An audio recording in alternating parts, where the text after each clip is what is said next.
la saveur divine. Cette bonne nouvelle du royaume sera prêchée dans le monde entier pour servir de témoignage à toutes les nations. Alors viendra la fin. Préparation et présentation, Immaculée Milanesa.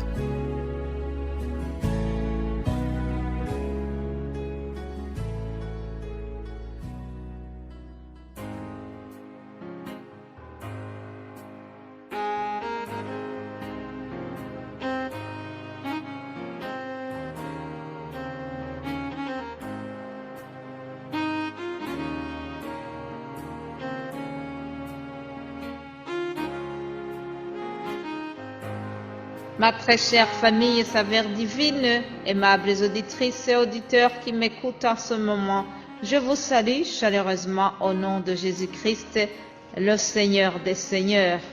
J'espère que vous allez bien. Je bénis l'Éternel aussi qui me donne la santé aujourd'hui. Nous allons continuer le thème de cette semaine et aujourd'hui nous allons le terminer. Lisons ensemble Matthieu 4, 18 à 20. Comme il marchait le long de la mer de Galilée, il vit deux frères, Simon appelé Pierre et André son frère, qui jetaient un filet dans la mer, car ils étaient pêcheurs. Il leur dit, « Suivez-moi et je vous ferai pêcheurs d'hommes. » Aussitôt ils laissèrent les filets et le suivirent. Amen. Nous venons de voir l'appel des premiers disciples. Ce sont des frères. Et pour décrire le ministère de ces apôtres, le Seigneur Jésus utilise le mot désignant le métier de ces apôtres, les 4 Galiléens.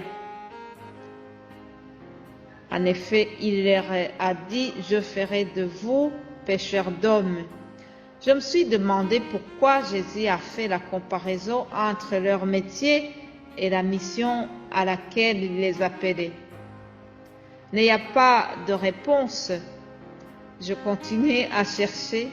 Dans tous les cas, je constate qu'il y a quand même quelques similitudes entre le pêcheur d'hommes et le pêcheur de poissons. Les deux ne maîtrisent jamais leur production. Ils obtiennent le résultat grâce à la patience et à la persévérance. Quand le pêcheur commence, il ne sait jamais combien de poissons il va attraper. Il peut peiner des heures et des jours sans succès. C'est ce qui s'est passé pour Simon, comme nous le lisons dans l'Évangile selon Luc chapitre 5, verset 5.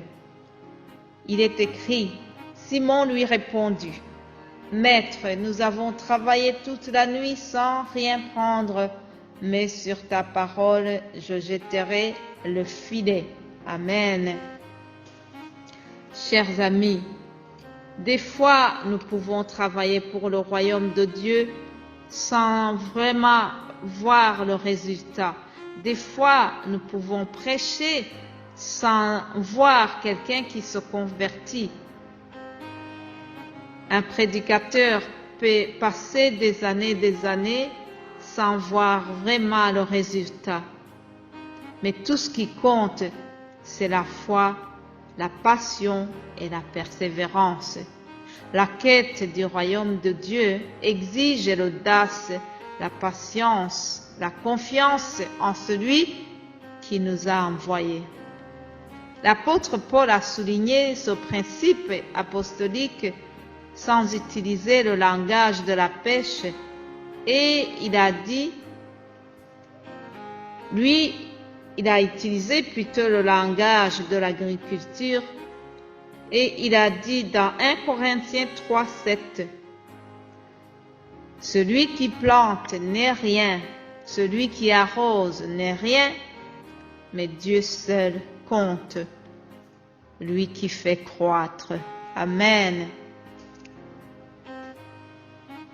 Chers amis, pour revenir à notre ami Pierre, lui et ses compagnons avaient travaillé dur toute la nuit. Malgré leurs efforts, ils ne récoltèrent aucun poisson.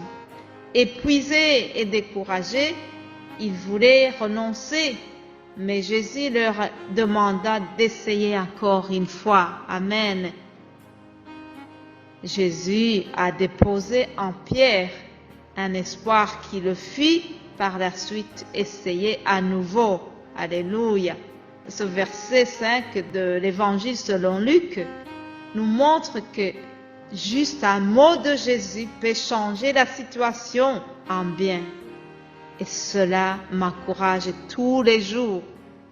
Je ne sais jamais combien vont écouter la saveur divine, mais sur la parole de Jésus qui m'a envoyé, je lance le filet. Alléluia. Prions.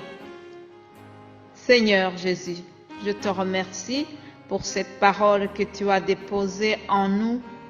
Je prie pour tous les cœurs où cette semence est déposée. Je prie pour que tous les serviteurs en charge de cette noble mission soient bénis et soient encouragés. Bénis-nous tous ensemble au nom de Jésus-Christ. Amen. Chers amis, notre semaine se termine ici et je vous souhaite de passer un excellent week-end. Je vous retrouve lundi par la grâce de Dieu.